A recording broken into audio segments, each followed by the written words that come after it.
동지 여러분들 힘찬 격려 박수로 우리 담배위원장님 힘찬 박수로 모시겠습니다.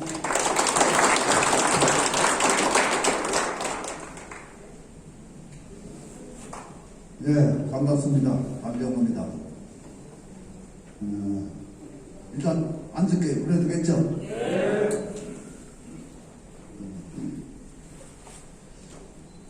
제가 알기로는 오늘 이 자리에 오신 분들이 교섭위원인 걸로 알고 있습니다. 그렇죠? 네. 아마 지금 이 시간도 교섭위원 대표들이 사측하고 집단 교섭이 이루어지고 있다는 얘기를 들었습니다. 여러분들이 비록 교섭 석상에 나서진 않았지만 아마 여러분들을 대표해서 교섭 대표들이 상당히 긴장감을 가지고 사측하고 팽팽한 교섭을 진행하고 있지 않을까 그런 생각을 합니다. 그래서 여러분들도 비록 교섭에 참여는 안 했지만 그런 긴장된 마음을 가지고 앞으로 한 1시간 정도 저하고 같이 시간을 함께 했으면 좋겠다 그런 말씀을 좀 드리겠습니다. 제가 오늘 여러분들에게 드리려고 하는 말씀은 간부 활동가들이 활동을 하면서 가장 기본적으로 지켜야 할 내용들, 또 노동운동이 또 가장 기본적으로 해야 될 이런 역할들에 대해서 한번 말씀을 드려보려고 합니다. 왜 그러냐면은 이건 제 생각입니다. 요즘 노동운동을 하는 간부 활동가들이나 노동운동 자체가 상당히 긴장감도 좀 떨어져가 있는 것 같기도 하고, 그래서 우리가 다시 한번 정말 기본으로 돌아가서 우리 스스로가 어떻게 해야 되고 노동운동은 그 기본에 어떤 것들을 충실하게 해야 되는 건지 이런 것들하고 쓰게 와야 될 필요가 있는 거 아닌가 하는 그런 생각을 했습니다. 그래서 오늘 그런 내용을 중심으로 말씀을 좀 드려보려고 합니다. 노동운동을 하다 보면은 이런저런 크고 작은 일들을 많이 경험하게 됩니다. 그 과정 속에서 때로는 상당히 큰 기쁨을 느끼기도 하고, 또 어떤 때는 이런 어떤 패배도 경험하면서 좌절하기도 하고 그렇습니다. 그러나 그런 모든 과정들, 시련들을 당당하게 우리가 나서서 또 이기고 나갔을 때 아마 간부 활동가들은 자신도 모르는 사이에 훌륭한 간부로서 성큼 이렇게 성장해 있는 자신과 마주칠 수 있지 않겠느냐 하는 생각을 합니다. 이 비유가 뭐 적절할지 모르겠는데 우리는 가을에 씨앗이 뿌려집니다. 그리고 겨울에 혹독한 그 겨울을 지나야 그걸 견뎌내야 비로소 그 결실을 맺을 수가 있습니다. 벼도 그렇습니다. 씨앗은 봄날 따뜻한 때에 뿌려지지만 한여름에 그 깨악볕과 폭풍우를 견뎌냈을 때 비로소 결실을 맺을 수가 있습니다. 이것이 자연의 이치입니다. 사람이 살아가는 것, 또 우리가 노동운동을 하는 간부 활동가들 또한 똑같은 이치다. 저는 그렇게 생각을 합니다. 우리에게 주어져 있는 앞에 있는 많은 시련들을 우리가 당당하게 그것을 이겨나갔을 때 그런 많은 시련들을 극복한 사람들일수록 더욱더 강하고 훌륭한 간부로 이렇게 성장한다고 생각합니다. 지금 우리가 살고 있는 이 사회는 자본주의 사회입니다. 말 그대로 자본주의 사회는 사람이 주인이 아니라 자본이 주인인 사회입니다.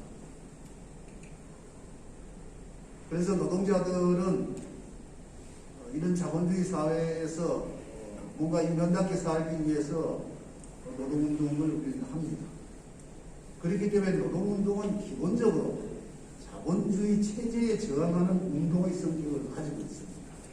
이 사실을 우리는 잊어서는 안 된다는 생각합니다. 그래서 노동자와 자본가 사이에 발생하는 모든 문제들, 기본적으로 이것은 체제의 갈등과 대립의 성격을 가지고 있습니다. 지금 여러분들이 지금 진행하고 있는 임금 인상만 수정만 하더라도 그렇습니다.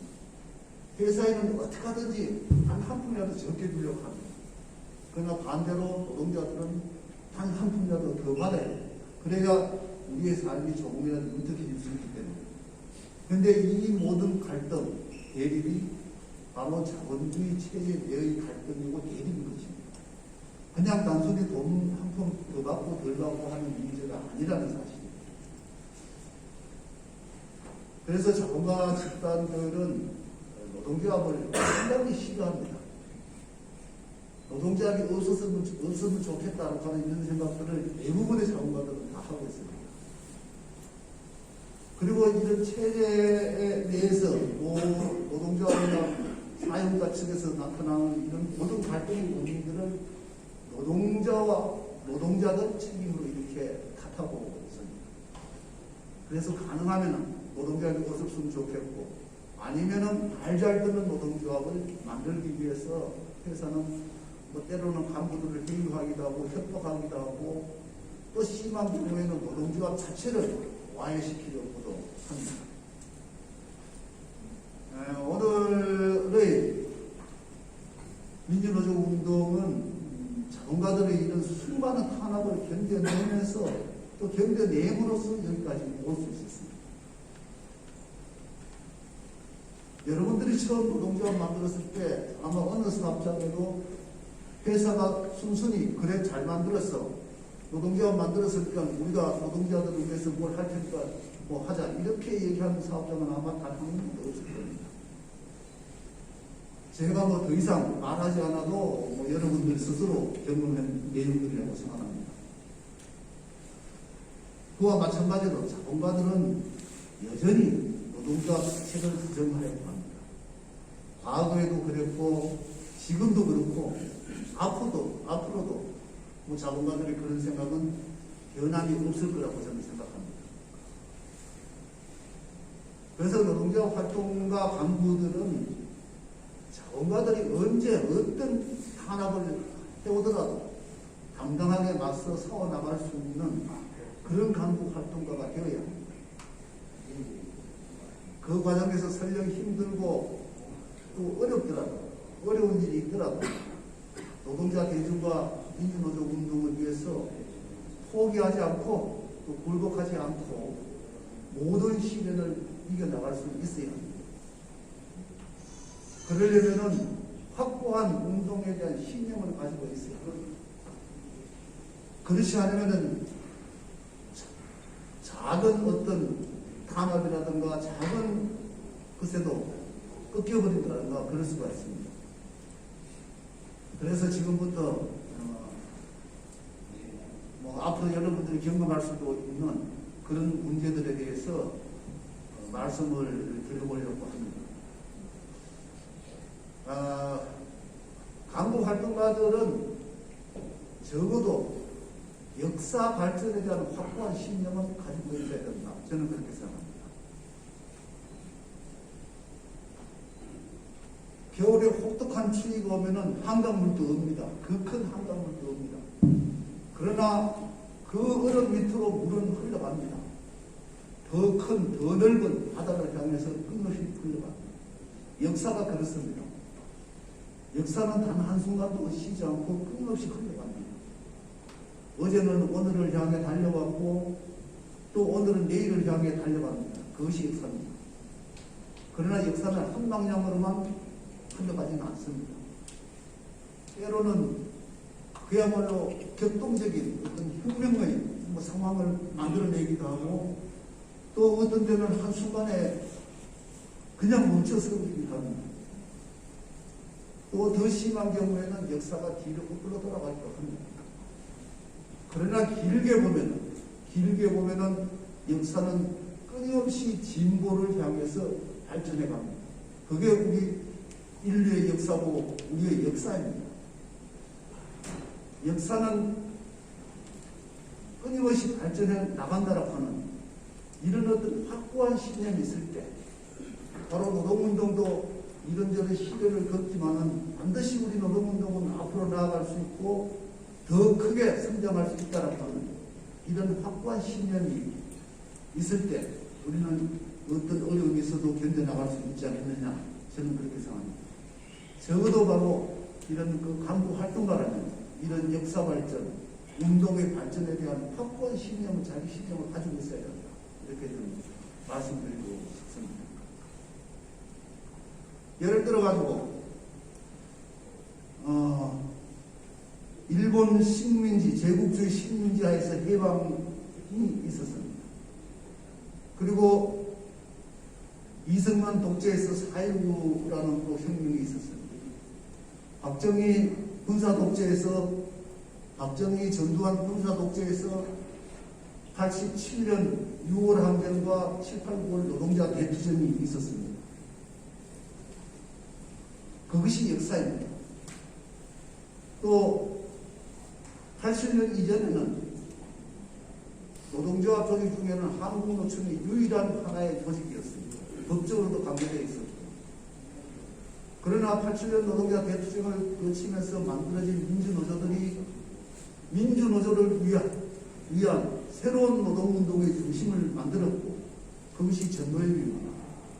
전노협은 그 혹독한 탄압을 견디면서도 민주노조 운동의 정신을 그야말로 올곧게 지켜왔기 때문에 오늘의 민주노총까지 발전해올 수 있었다고 저는 생각을 합니다.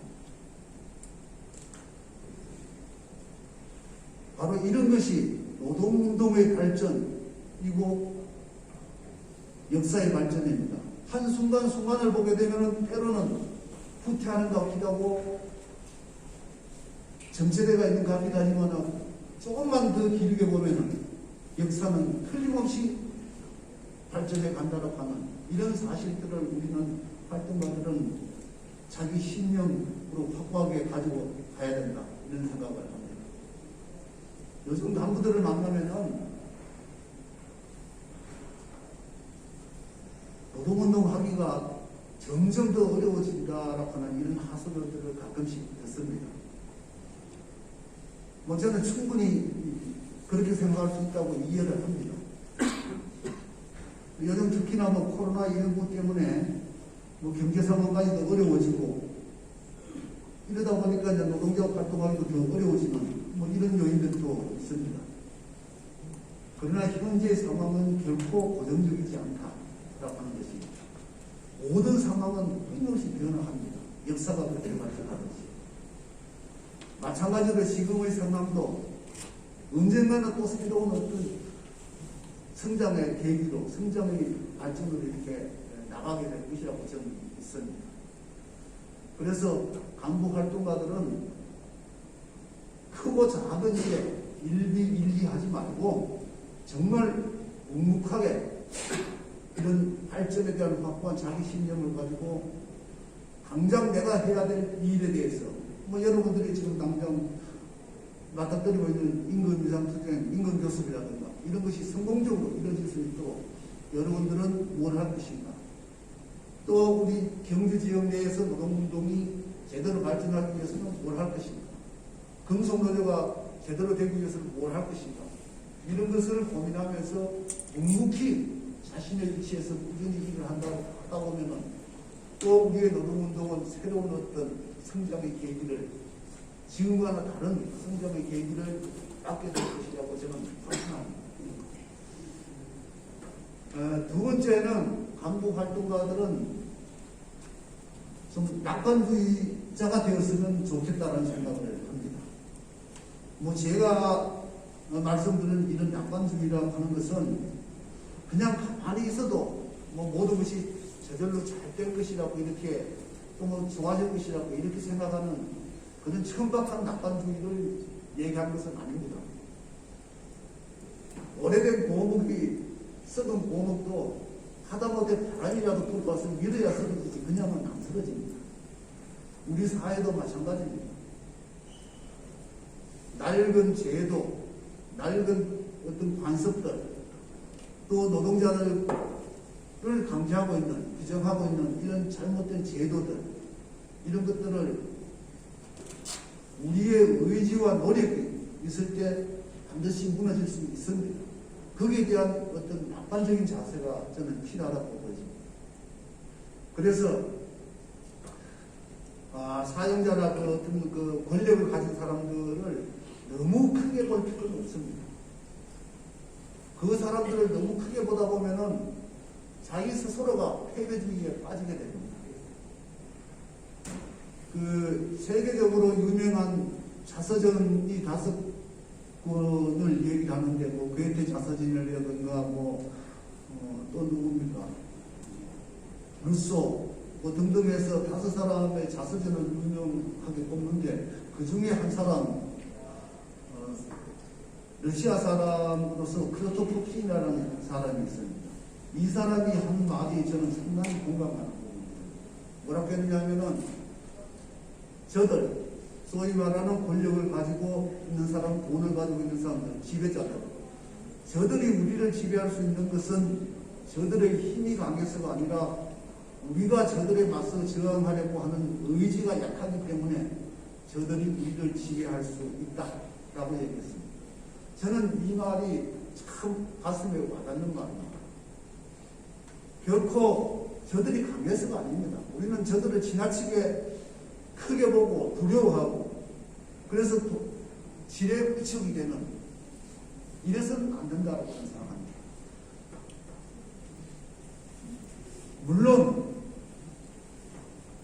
물론 또 너무 무사일주의로 이렇게 천하태평으로 생각해서도 안 되겠죠. 간부들 중에 혹이 그런 사람도 있습니다.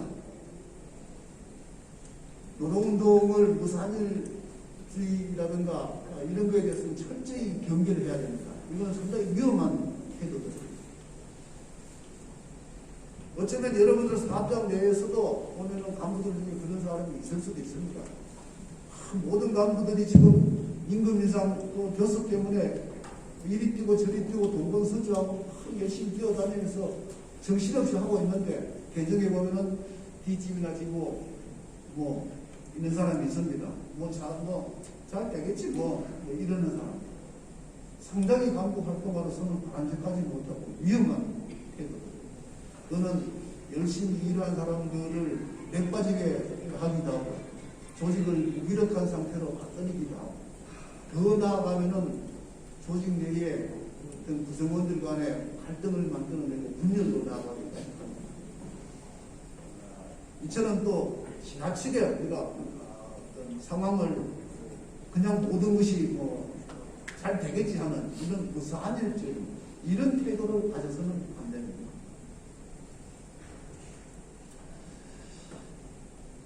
다음에 제가 여러분들에게 말씀드리고 싶은 것은, 여러분들은 간부들입니다.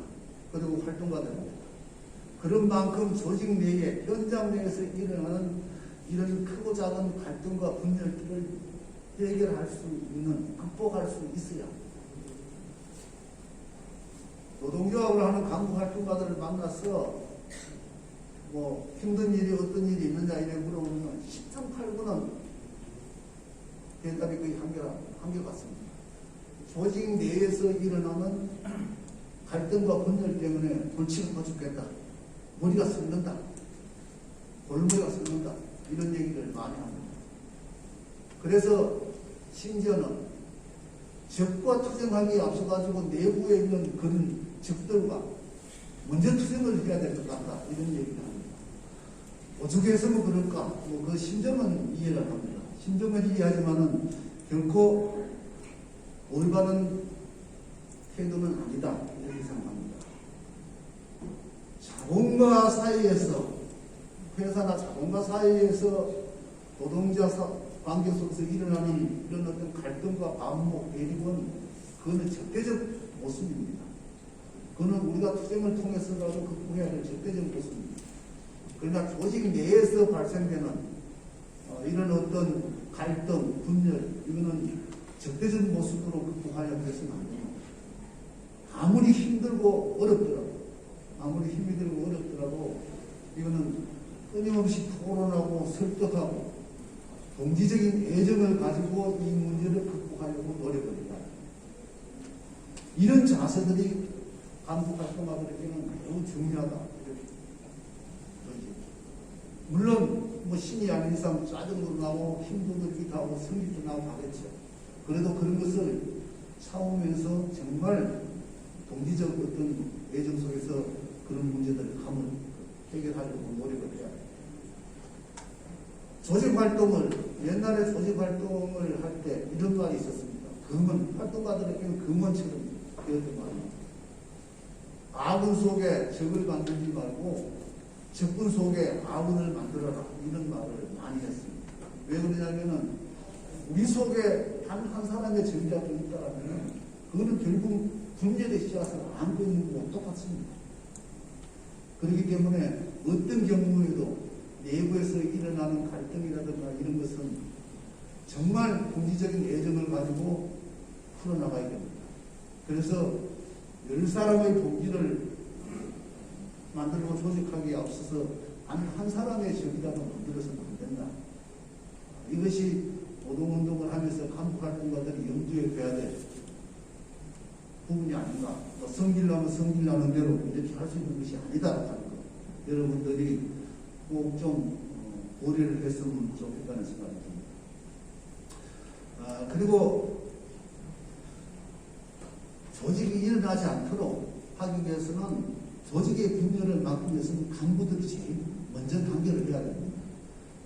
어느 사업장, 어떤 조직, 어떤 데서든 보게 되면은 분열이 일어나는 데는 그 가운데 틀림없이 간부가 활동가들이 그 중심에 있습니다.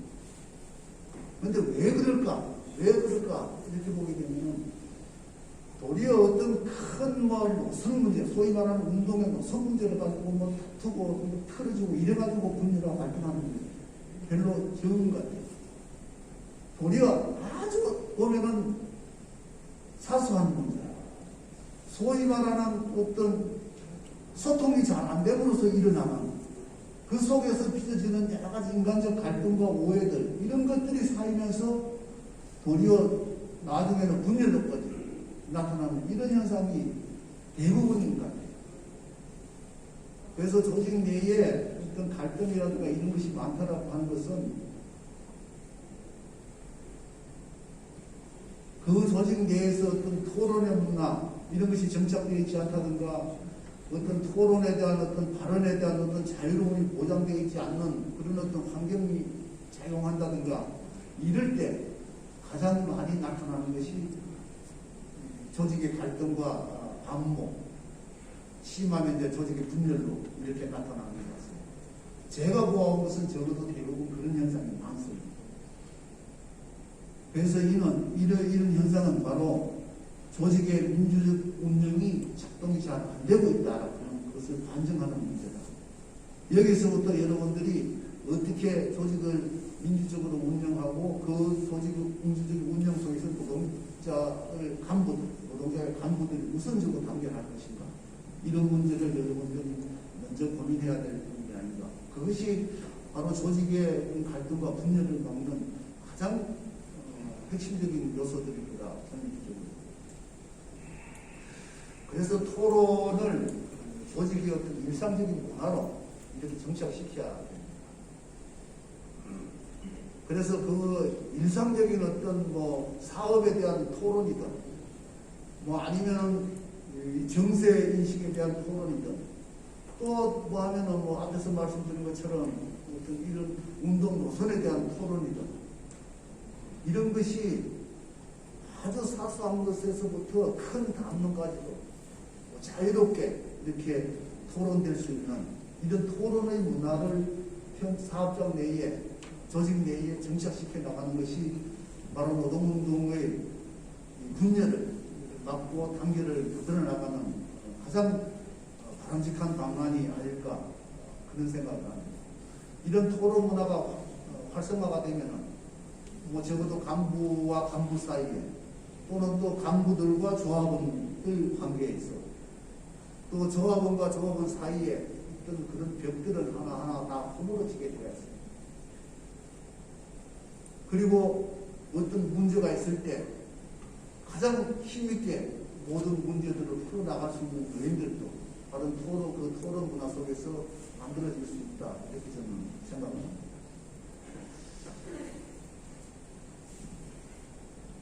그리고 사업장 내에 어떤 문제가 있고 갈등이 있고 뭐 분열이 있을 때 저는 이것을 대중적으로 조합원들 관계 대중적으로 해결하는 방식을 해야 된다.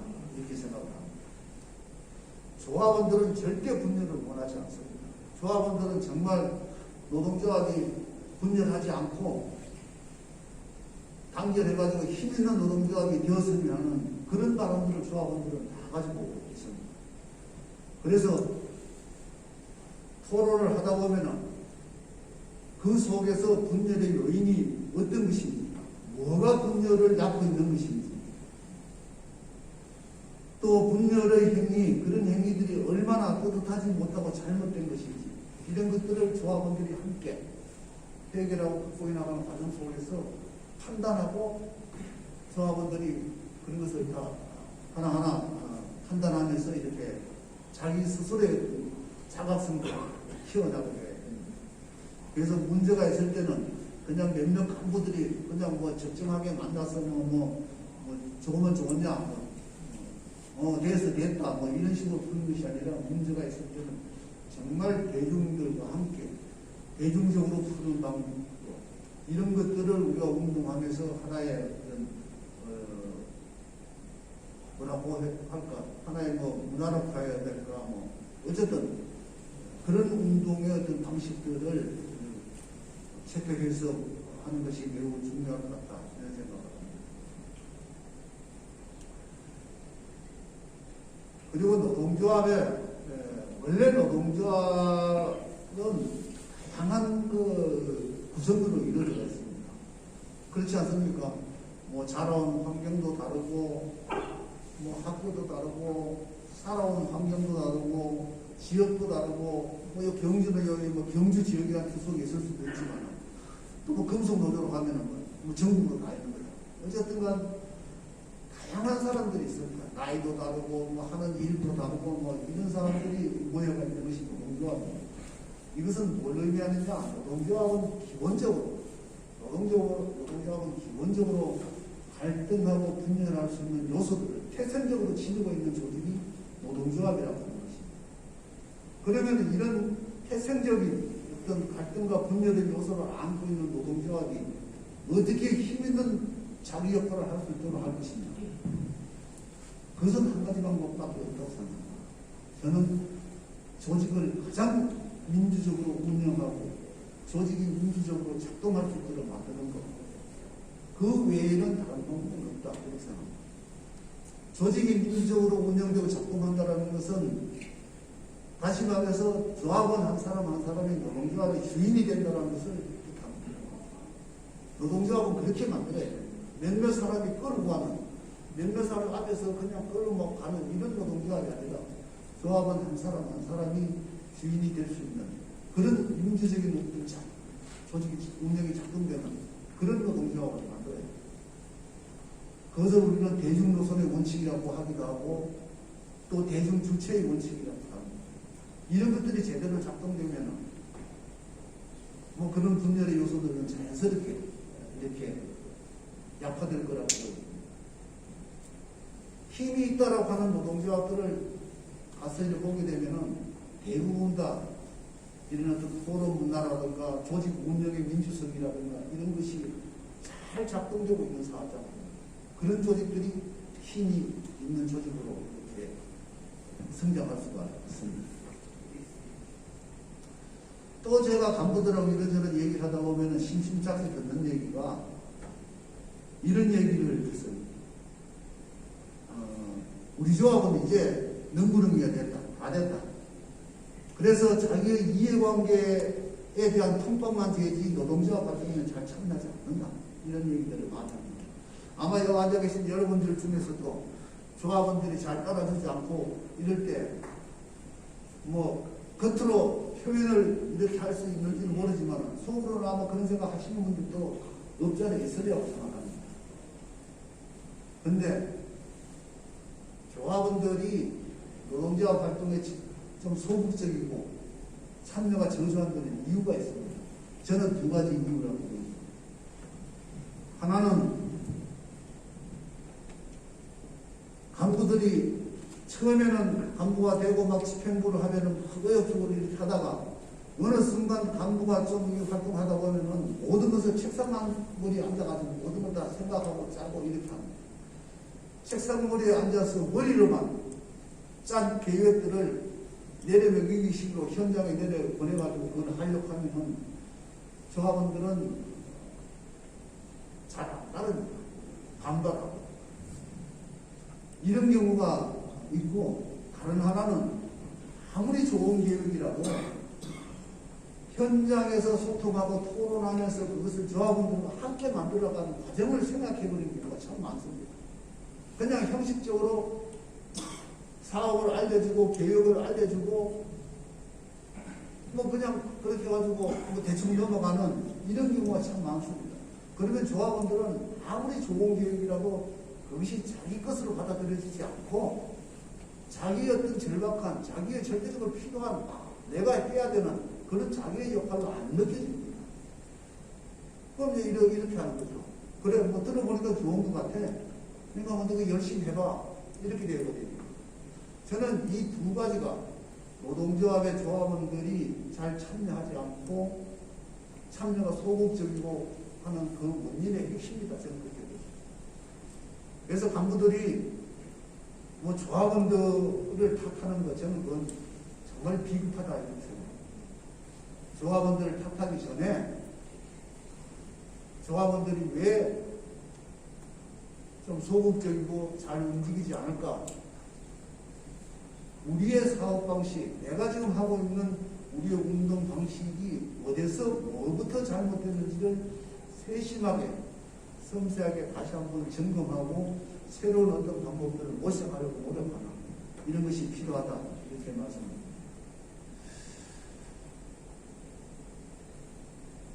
그 다음에는 간부들은 현장에 탄탄하게 뿌리를 내릴 수 있어야 됩니다. 기본에 충실해야 합니다. 뭐 노동가요 속에도 그런 거 있죠. 바람에 흔들리는 건 뿌리가 약간 갈대뿐, 대지에 깊이 박힌 저 바위는 뭐 부스라고, 부색에도 서리서리라고 이런 가지가 있습니다. 원래 인간투가 제대로 잘 안 풀리면 여러분들은 또 현장에서 이 노래를 여러 수십 번 불러야 될지도 모릅니다. 이것처럼 현장에 있는 우리 그 간부 활동가들은 그야말로 현장에 탄탄하게 뿌리를 내려야 합니다. 그러려면 어떻게 해야 되느냐?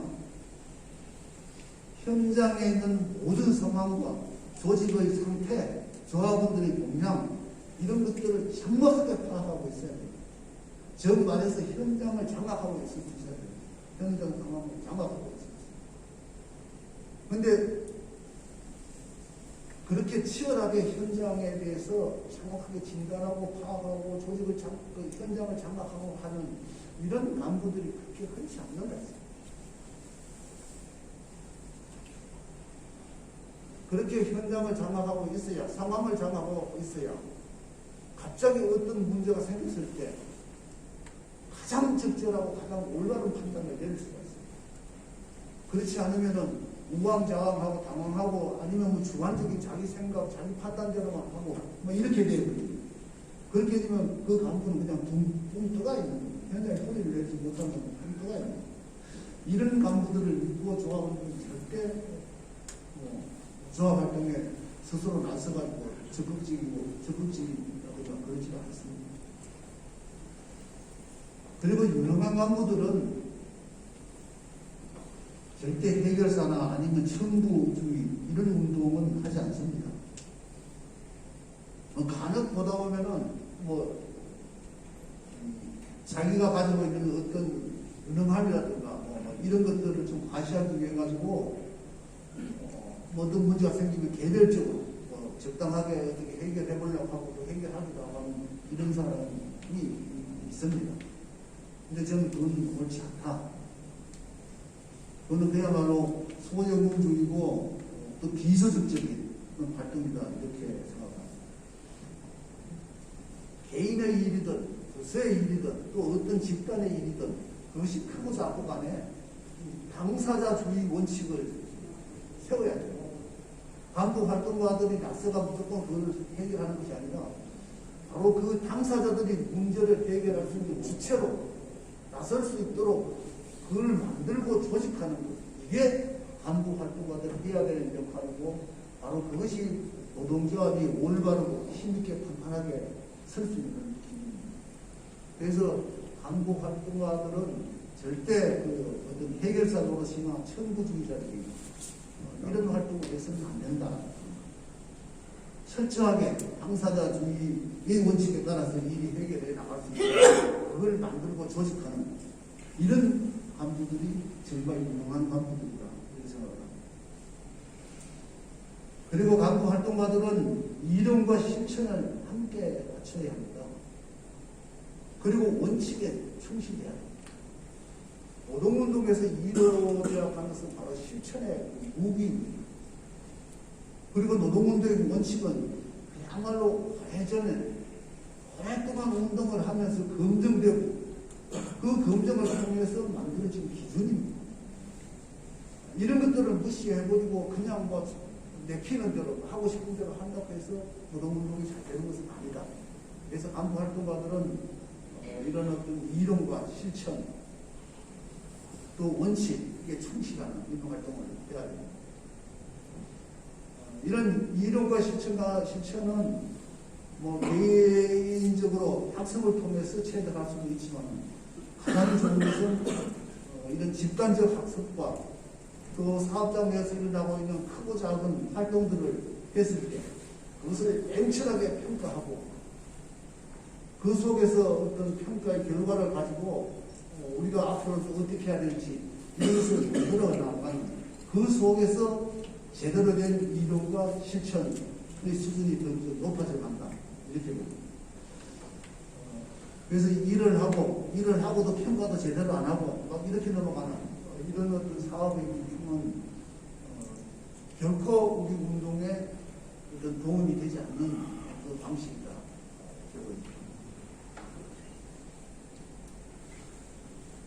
지금까지 어쨌든 제가 노동운동을 하면서 최소한의 이런 어떤 기준과 원칙에 따라서 운동을 해야 되는 거 아닌가 하는 생각들을 여러분들에게 말씀을 드렸습니다.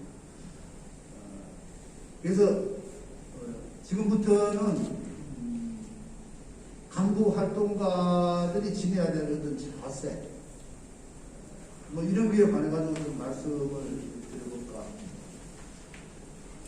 간부 활동가들은 항상 대중의 주목을 받는 위치에 있습니다.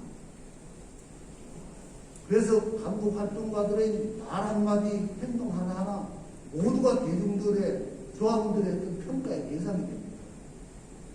그렇기 때문에 우리 간부 활동가들의 행동 거지 하나하나는 매우 신중하고 그러면서도 당당하고 정당해야 됩니다.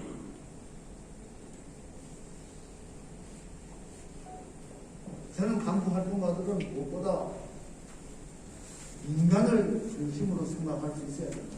이렇게 생각합니다. 훌륭한 간부 활동가로 성장하기 위해 가지고는 올바른 자세와 관점을 가져야 됩니다. 인간은 모두 평등합니다. 그렇지 않아요? 모두 평등합니다. 그럼에도 불구하고 우리 자본주의 사회에서는 인간의 관계는 불평등합니다. 바로 권력과 자본에 의해서 불평등한 관계가 만들어집니다. 노자관계도 그렇습니다. 여러분들이 현장에서 겪고 있는 노자 간의 관계, 그건 바로 자본에 의한 금권에 의해 만들어진 불평등한 관계입니다. 이런 자본주의 사회에서 나타나고 있는 불평등한 관계는 어떤 물리적인 억압과 통제라든가 아니면 소위 말하는 생산 과정에서 일어나는 이런 어떤 착취나 수탈 이런 걸 통해서 이루어지는 것이 바로 자본주의 사회입니다. 노동운동은 바로 이런 억압, 또 착취, 뭐 이런 것을 거부하고 인간답게 좀 인간적이고 또 민주적이고 또 평등하게 골고루 풍요롭게 함께 살아갈 수 있는 이런 사회를 만들기 위해서 우리가 하고 있는 것이 바로 노동운동입니다. 그래서 저는 노동운동은 노동해방운동이고 인간해방운동이다, 그렇게 그러고 싶습니다. 다시 말해서 인간을 위한 인간 중심의 운동, 노동운동은 바로 이런 것이 되어야 한다, 그렇게 생각합니다. 이 문제와 관련해가지고 전태일 열사가 전태일 일기에 보면 이런 말을 남겨놓은 것이 있습니다. 어떠한 인간적 문제이든 외면할 수 없는 것이 인간이 가져야 할 인간적인 문제이다, 이렇게 얘기합니다.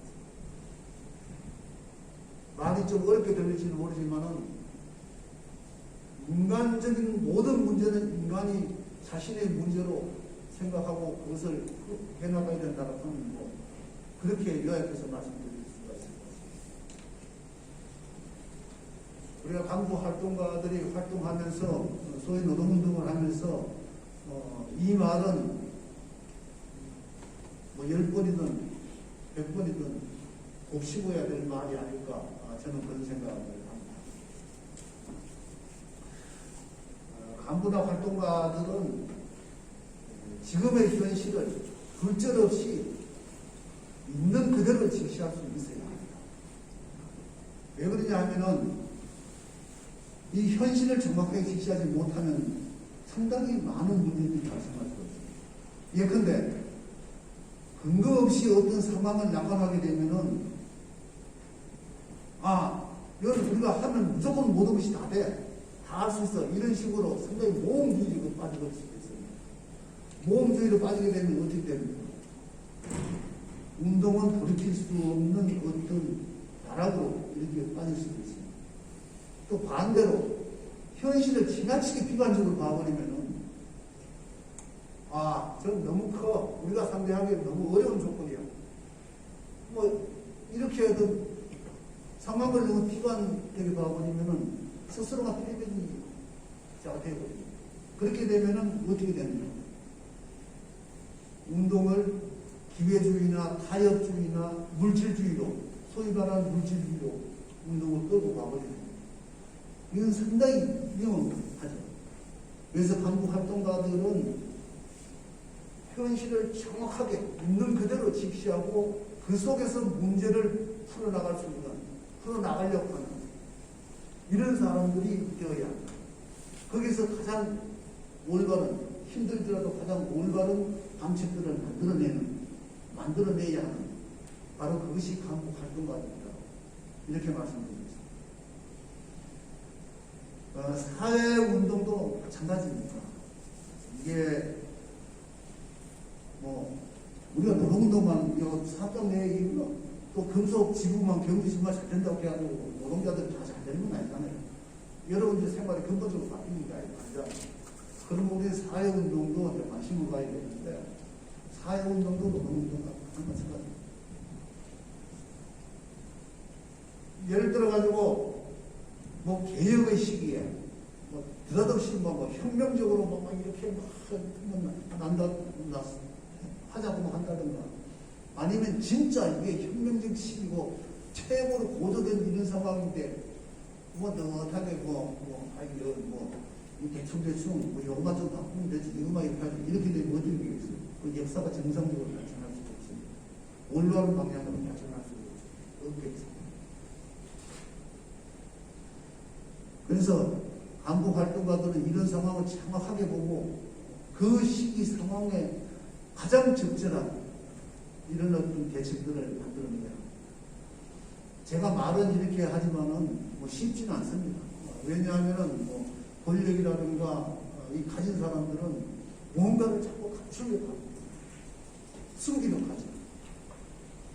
그래서 세상을 우리가 좀 더 직시할 수 있으려면은 이런 상황이라든가 정세라든가 이런 것을 우리가 집단적 토론을 통해서 같이 토론하는 과정을 겪으면서 우리 간부들 한 사람 한 사람, 여러분들 한 사람 한 사람이 세상을 넓고 깊게 볼 수 있는 이런 시야를 자연스럽게 가질 수 있다고 저는 생각을 합니다.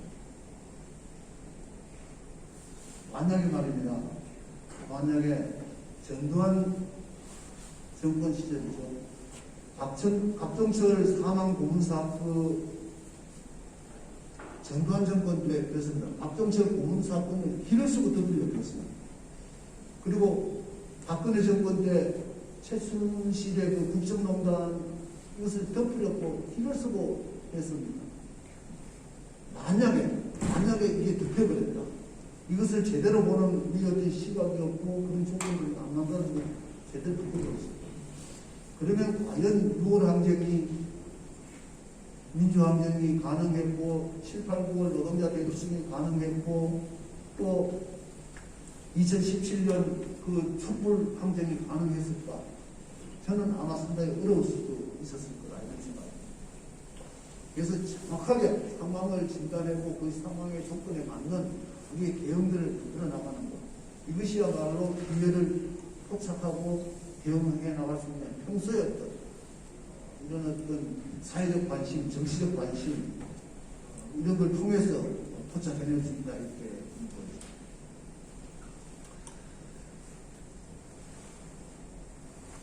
노동자들 중에는 아직도 제가 볼 때는 그 정보원 의식을 가지고 있는 사람들이 꽤 있는 것 같아요.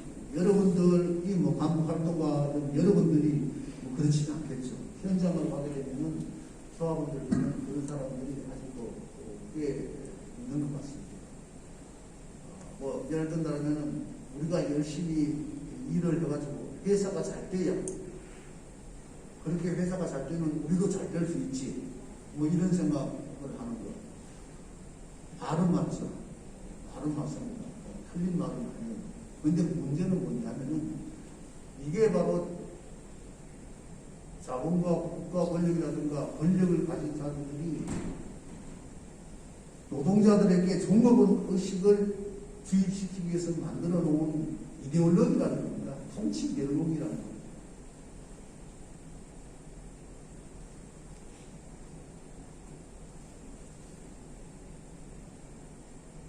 이런 종업원 의식에 갇혀버리면 어떻게 되겠어요?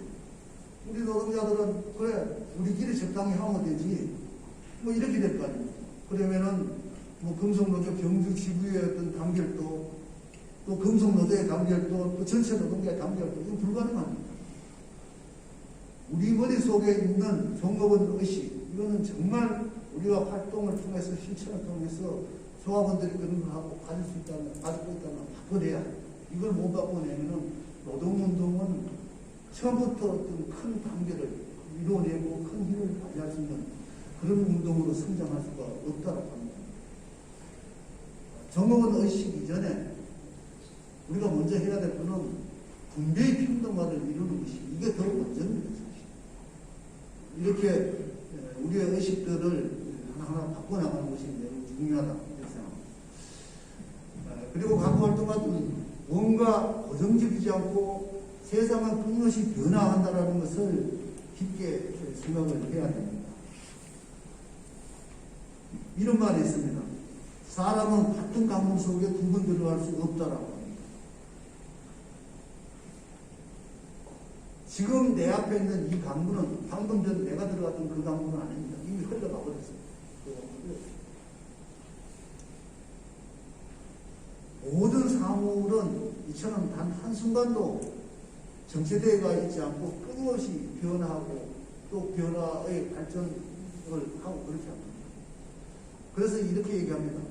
뭐 이런 진리 저런 진리 많이 얘기하지만은 그런 진리들도 시대와 상황에 따라서 달라집니다. 뭐 100년 전, 1000년 전, 5000년 전 진리가 그대로 가는 건 아니라는 거죠. 달라집니다. 그러나 오로지 바뀌지 않는 하나의 진리는 존재하는 모든 것은 변한다는 이 사실 하나만은 바뀌지 않는 진리다 이렇게 얘기합니다. 그 정도로 모든 것은 변화한다는 이런 변화를 뭐 노동운동이나 노동자들이 하거나 뭐 주도를 못하더라도 최소한 능동적으로 대응한다든가 이렇게 하지 못하면 운동도 그렇게 됩니다. 이건 공감한 지인의 법칙입니다. 공무원이만 따라가면 살아남을 것 같지만 절대 따라가지 못합니다. 그래서 우리는 모든 사업은 고정적인 것이 아니고 변화하고 발전한다라고 하는 이런 시각을 가지고 미리미리 우리 스스로가 고민을 하면서 앞으로의 어떤 예상을 하고 그걸 준비하고 대응하고 이런 운동으로 가야 된다.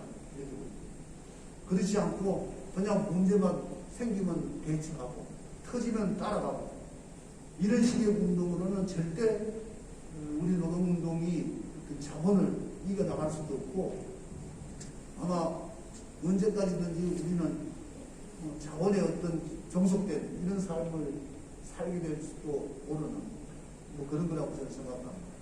그래서 변화를 우리는 깊이 생각하고 그 변화를 미리미리 예측하고 대응해 나갈 수 있는 이런 것이 필요하다 이렇게 됩니다. 87년 노동자 대투쟁이 있었습니다. 폭발적이었습니다. 그러다가 90년도에 중반쯤 초중반쯤 들어서면서 노동운동 정책이 됐습니다. 또 그러다가 96, 7년 노동법 개정 총파업이 일어납니다. 여러분들 아마 여기 앉아 계시는 분들 중에는 뭐 87년을 경험한 사람은 크게 많지 않을 것 같고 적어도 96, 97 노동법 개정을 참여했던 분들 꽤 있을 것 같은데 그렇죠? 별로 없습니까? 호랑이 담배 피우기 얘기를 들립니까? 어쨌든 96, 7년도에 노개토 총파업을 거치면서 또 노동운동은 성장의 궤도에 올라갑니다. 그런데 뭐 98, 9년도 한번 이어가지고 IMF 경제위기가 터지면서 노동운동은 다시 또 이런 침체를 겪게 됩니다. 그래서 이제는 뭔가 조금 더 다시 또 회복이 되는가 하고 있는데 지금은 또 뭐 4차 산업혁명이니 또 코로나19니 이래가지고 노동운동이 발목을 또 잡고 있습니다. 이처럼 노동운동도 끊임없이 부침을 가지게 됩니다. 그냥 발전해 나가는 것이 아니라 이런 끊임없는 부침을 통해서 발전을 합니다. 그래서 이런 변화의 시기, 순간순간을 정확하게 포착하고 거기에 적절한 대응을 할 수 있는 노동운동이 되어야 된다. 이렇게 보입니다. 가만히 보게 되면 변화에는 일정한 법칙을 가지고 변화합니다. 그냥 이래 잘했다 가는 것이 아니라 변화의 법칙을 가지고 모든 사물이 변화할 때는 상호관계를 상호의 연관성을 지니고 있습니다. 예를 들어가지고 9697년 총파업이 있었는데 이 총파업을 지지하는 사람과 총파업을 반대하는 사람도 있었습니다. 그리고 2017년 촛불항쟁 때 이 촛불항쟁을 지지한 사람들과 소위 말하는 태극기 부대라고 하는 이런 지지하지 않는 사람들이 있었습니다.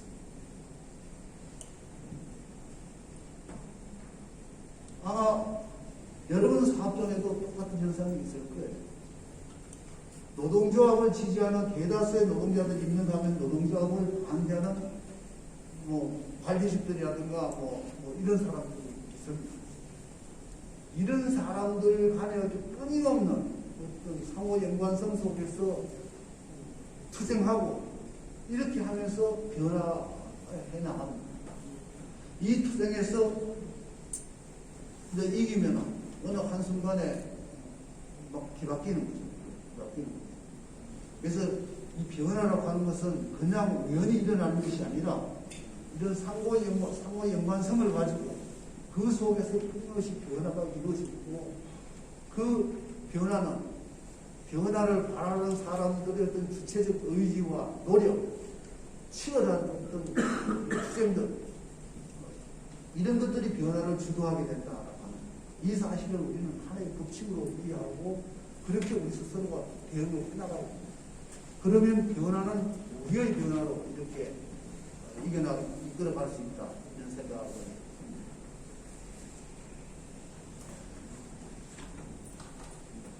그리고 여러분들이 노동운동을 하면서 사회 변혁적 어떤 관점을 가져야 된다. 저는 이렇게 생각합니다. 그냥 노동조합 하면서 노동조합 현장에서 노동조건 조금 개선하고 임금 때가 되면 얼마 좀 올리고 이렇게 소극적인 이런 태도를 가지고 운동을 해서는 안 된다.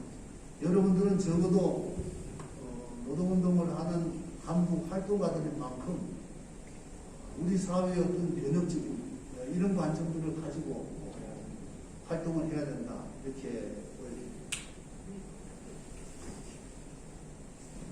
물론 사업장 내에서 해야 되는 이런 임금 인상이라든가 노동조건 개선이라든가 이런 건 매우 중요합니다. 이거는 노동조합의 가장 기본적인 역할이고 업무이기 때문에 중요합니다. 그러나 그와 동시에 우리 사회가 어떻게 돌아가고 우리 사회가 어떻게 바뀌어야 되는지 이 사회가 바뀌는 데 있어서 나는 어떻게 해야 되는 건지 뭘 할 수 있을지 이런 것을 끊임없이 간파하면서 고민해야 됩니다. 이런 고민을 하지 않고 사업장 내에만 집착하게 되면은 예를 들어 이런 형국이죠. 큰 숲이 있는데 그 숲 가운데서 앞에 있는 나무만 이렇게 보고 하다가 결국 그 숲을 벗어나지 못하고 그 숲으로 갇혀버리는 이런 형국이 된다는 거죠. 그래서 여러분들은 간부 활동가인 만큼 사업장의 문제에서부터 지역의 문제, 전국의 문제, 금속의 문제에서부터 또 다른 문제까지 여러분들은 관심을 가지고 또 참여하기도 하고 하는 이런 활동과 관계를 해야 됩니다. 그러면 세상은 바뀔 수 있습니다. 우리 사회는 세상이 근본적으로 바뀌어야 된다고 생각하는 사람들이 참 많습니다. 생각보다 많습니다. 예를 들어가지고 집 없는 사람들이 우리 사회의 절반입니다. 여러분들 다 집이 있습니까? 다 집이 있다고 받아들여야 됩니까? 어쨌든 우리 사회에 집이 없는 사람들이 절반이 넘습니다. 이 집 없는 사람들은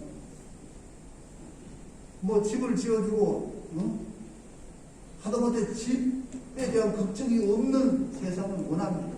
그런 사람. 그리고 이 사회 노동자들이 절반이 훌쩍 넘습니다.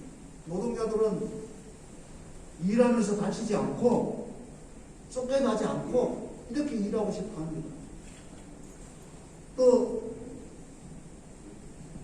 등록금이 없어서 자식을 대학에 보내지 못하는 이런 부모들은 등록금 걱정 없는 이런 사회이기를 원합니다. 이게 다 사회가 바뀌기를 원하는 사람들이잖아요. 문제는 이렇게 많은 우리 사회가 바뀌기를 원하는 사람들이 정말 사회가 바뀌도록 실천할 수 있는 이런 사람들, 그런 용기, 그런 기회를 어떻게 줄 것이냐. 그 노동운동이 좀 해야 된다고 생각합니다. 왜? 노동운동이 원래 사업장 내 임금 몇 번 올리자는 게 목적이 아니라 우리 사회를 제대로 바꿔가지고 인간이 인간답게 살아갈 수 있는 이런 사회를 만들자고 하는 게 노동운동입니다. 그렇기 때문에 노동운동이 바로 이런 사람들의 문제, 이런 사람들의 목소리에 귀를 기울일 수도 있고 이런 사람들에게 희망이 되어줍니다. 이런 운동이 돼야 된다. 그래서 노동운동을 단순히 사업장 내의 노동자의 문제, 노동자에게 어떤 절박하다고 하는 그런 임금의 문제, 이런 문제만 가지고 운동을 하다 보면 이런 운동은 더 확장되지도 않고 끊임없이 고립되는, 결국은 축소되는 이런 양상을 겪게 되는 것이다. 그래서 그런 운동이 되지 않도록 이렇게 해야 합니다.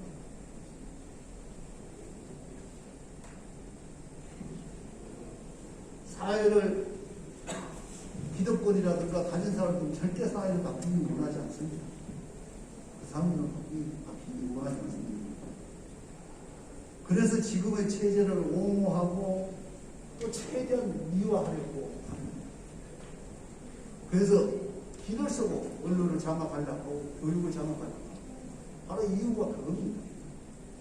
교육을 장악하고 언론을 장악해야 지금의 체제를 옹호하고 미화하고 유지해 나갈 수 있기 때문입니다.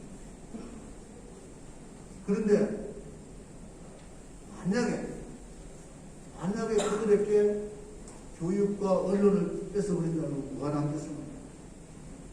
그들에게 교육과 언론을 뺏어버린다면 남는 것은 그야말로 총칼을 든 폭력기단의 앙상한 일만 남는 거라고 생각합니다. 그래서 언론개혁 이러면은 이거는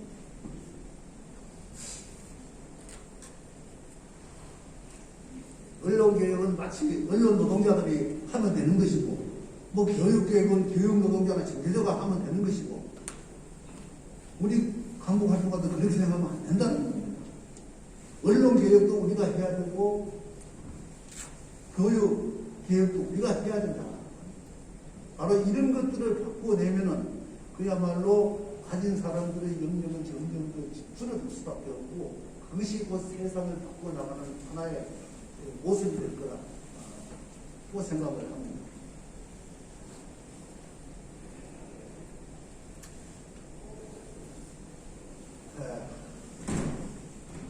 마지막으로 한 가지만 여러분들에게 당부드리고 싶은 것은, 간부 활동가들은 애수관이 도덕적이야. 도덕성을 잃게 되면은 노동운동의 정당성도, 또 우리가 내세우고 있는 노구의 정당성도, 또 우리가 하고자 하는 투쟁의 정당성도 모두 잃게 됩니다. 그래서 간부 활동가들에게 있어가지고 도덕성은 소위 말하는 생명과도 같은 것이다. 저는 그렇게 생각합니다. 그럼 노동자의 도덕성이란 과연 어떤 것이냐 하는 겁니다. 저는 우선 간부 활동가들이 좀 예의 바른 사람이 됐으면 좋을 것 같아요. 예의 바른 사람이 돼야 돼요.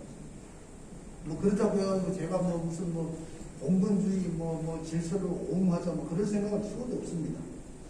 적어도 우리 사회가 일반적으로 인정하는 이 보편적 통념이라는 건 있습니다. 이 보편적 통념을 무시해버리면은 노동운동은, 노동조합운동, 어떤 대중성을 받기도 없고, 받기도 어렵고, 또 무언가를 좀 바꾸려고 해도 바꿀 수도 없습니다. 예를 들어가 이런 겁니다. 사업장에 있는 간부 활동가들이 뭐 처음에는 간부가 딱 돼가지고 열심히 하고 뭐 헌신적으로 했는데 어느 한순간에 보면은 뭐 간부랍시고 뭐 이런 모습이 자기도 모르게 그런 모습이 나타날 수 있습니다.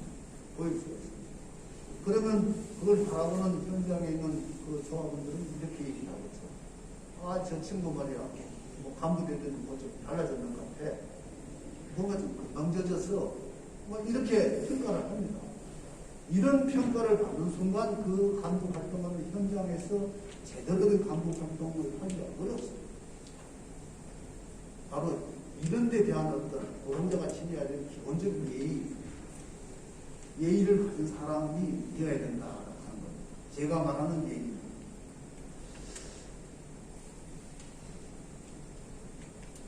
뭐 지금 우리 사회에 많은 이런 어떤 뭐 도덕성을 얘기합니다. 그러나 기득권층이 요구하는 소위 말하는 그런 어떤 도덕성을 우리가 굳이 인정해야 될 필요는 없습니다. 예를 들어가지고 뭐 청년이 또 뭐 상담어른이 뭐 이런 기존 질서를 존중하고 또 어떤 지배 세력에 도전을 못하게 만들어 놓은 이런 어떤 도덕적인 것이 있습니다. 바로 이런 것이 이제 소위 말하는 유교적 그 질서 속에 나온 얘기들이 많습니다. 이런 이데올로기에 우리가 묶여버리면 어떠한 도전도 하기 어려워져요. 나라에 충성해야지. 그럼 나라가 잘 돼야지. 이렇게 해버리는 거잖아요. 충성사상이 바로 그런 겁니다. 나라가 잘 돼야지. 나라가 잘 되면 나도 잘 되지. 나라가 잘 되면 여러분 잘 되는 거. 잘 되는 거 아니잖아요. 그러니까 이런 지배 질서를 위해서 만들어 놓은 도덕성의 부실과 무기가 될 필요는 없다. 그렇게 되면은 진짜 우리가 해야 될 어떤 도전, 저항을 못하는 이런 경우가 있습니다. 그래서 그런 것은 우리 스스로가 깨나가야 됩니다. 그래서 정근대성이라든가 어떤 공무성, 이런 것은 활동을 통해서 철저하게 깨나가야 됩니다. 우리 집에는 많이 있습니다. 우리가 또 지켜야 될 도덕성 중에 이런 것이 뭐 도박이라든가 어떤 사행성 워낙 많잖아요. 어쩌면 여러분 중에서도 뭐 도박성을 가지고 오락을 즐기는 것도 없잖아 있을 것 같아요. 있죠? 없습니까? 이런 거 강도 활동하면 하면 안 됩니다. 그리고 자본주의의 어떤 퇴폐적인 문화 이런 데 젖어들면 안 됩니다. 그리고 또 가부장적인 이런 어떤 태도들, 모습들 이거 철저히 바꿔야 돼요. 이런 잘못된 태도를 바꾸는 것이 바로 노동자의 도덕성을 세워내는 일입니다. 노동자의 도덕성은 그리고 동료의 제가 앞에서도 사람을 중심으로 하는 운동을 해야 된다고 했는데 동료의 소위 말하는 동지애를 바탕으로 한 도덕성이야.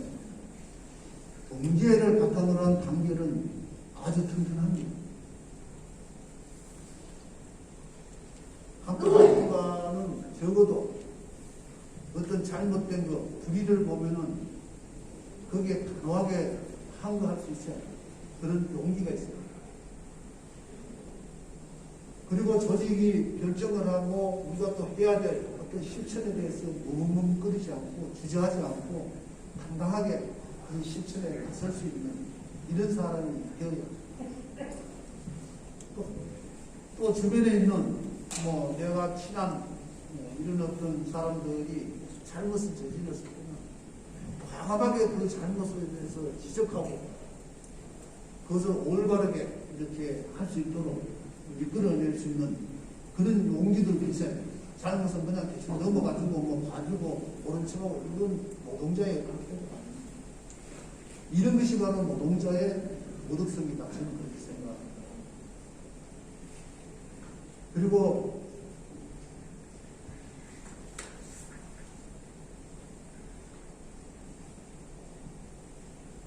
노동자들은 적어도 좀 순수하고 소박해야 돼요. 가장 허세가 아니라 순수하고 소박해야 되고 솔직해야 됩니다. 그리고 비굴 하진 않지만 좀 겸허할 줄도 알아야 돼요. 그리고 성실하고 용감해야 돼요. 제가 민주노총 위원장을 할 때요. 어느 사업장이라고 얘기를 하지 않고 어느 사업장 누구라고 얘기하지는 않겠습니다. 이 대공장인데 대기업인데 강구할 때는 사람이 참 예의가 바르고 반듯하고 그런 사람이었어요. 근데 어느 날 위원장이 되더니만은 위원장 사무실이 반짝에 큰 사업장 혼자 다른 일이 있었는데 그쪽 지역을 들려봤는데 어느 날 갑자기 이 사람이 딱 바뀌어가지고 자세부터가 바뀌고 말투부터 바뀌고 이거는 뭔가 적어도 강구 바꾼다. 좀 솔직하고 겸손하다는 게 비굴해서라는 얘기가 아닙니다. 비굴하지 않는 겸손. 그리고 용감하고 이런 어떤 이거에 바로 노동자가 지녀야 될 덕목이었고 품성이 아닐까 저는 노동자의 이런 품성과 덕목, 도덕성 이런 것들이 바로 우리 노동운동을 발전시켜 나가는 원동력이 될 거다. 저는 그렇게 생각합니다. 어쨌든 제가 지금까지 1시간여에 걸쳐가지고 최소한 노동운동을 할 때 노동운동이 이러이러한 어떤 기준과 원칙에 의해서 조직이 어떤 작동되고 운영이 되고 사업이 이루어지고 했으면 좋겠다라는 거하고 또 간부 활동가들이 이런 것은 좀 염두에 두고